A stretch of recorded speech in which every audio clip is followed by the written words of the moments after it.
So chain system ఇక్కడ clear చెప్తా చూడండి. చైన్ సిస్టంలో ఏంటంటే ఫస్ట్ ఆఫ్ ఆల్ జాయినింగ్ అనేది ఖచ్చితంగా మీకు జాయినింగ్ ఫీ అనేది ఖచ్చితంగా ఉంటుంది. ఇక్కడ జాయినింగ్ ఫీ ఏదైతే ఉందో ఎటువంటి జాయినింగ్ ఫీ అనేది ఏమి ఉండదు, ఏమీ ఉండదు, నిల్ అంటారు దీన్ని. రెండోది ఏంటంటే ఓన్ మ్యానుఫ్యాక్చరింగ్ యూనిట్ ఉండాలి. ఏముండాలి? సొంతంగా వాళ్ళ ప్రోడక్ట్ అనేది తయారు చేయాలి. Own manufacturing unit. వీళ్ళకి అవసరం లేదు, వాళ్ళ ఇష్టం వచ్చినట్లు ఏదైనా చేసుకోవచ్చు, వాళ్ళ ఇష్టం వచ్చినట్టు చేసుకోవచ్చు. కొంతమంది ముక్కు పొడుగు అంటారు, కొంతమంది ఏది దీన్ని ఏమంటారు, మొలతాడు అంటారు.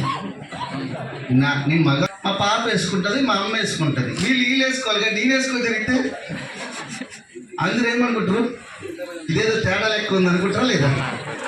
అవునా? So very important. మూడోది ఏంటంటే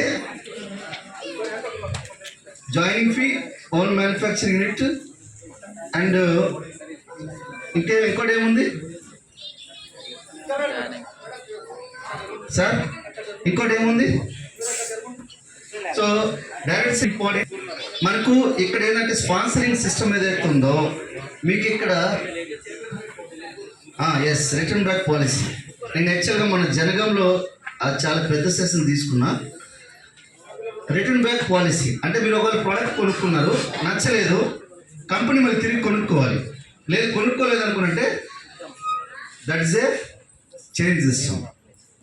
అర్థమవుతుందండి? So very important return back policy. ఇంకా నాలుగోది ఏంటి సార్? షేర్ మార్కెట్లో ఈ డబ్బులు అనేది పెట్టొద్దు. అర్థమైందా? నువ్వు అప్పు ఇవ్వద్దు, అప్పు తీసుకోవద్దు. వీళ్ళు కంప్లీట్గా బ్లాక్ మనీని వీళ్ళు ఏం చేస్తారు అనుకుంటే బ్లాక్ మనీని వైట్ మనీగా చేసుకోవాలని చెప్పి మనకు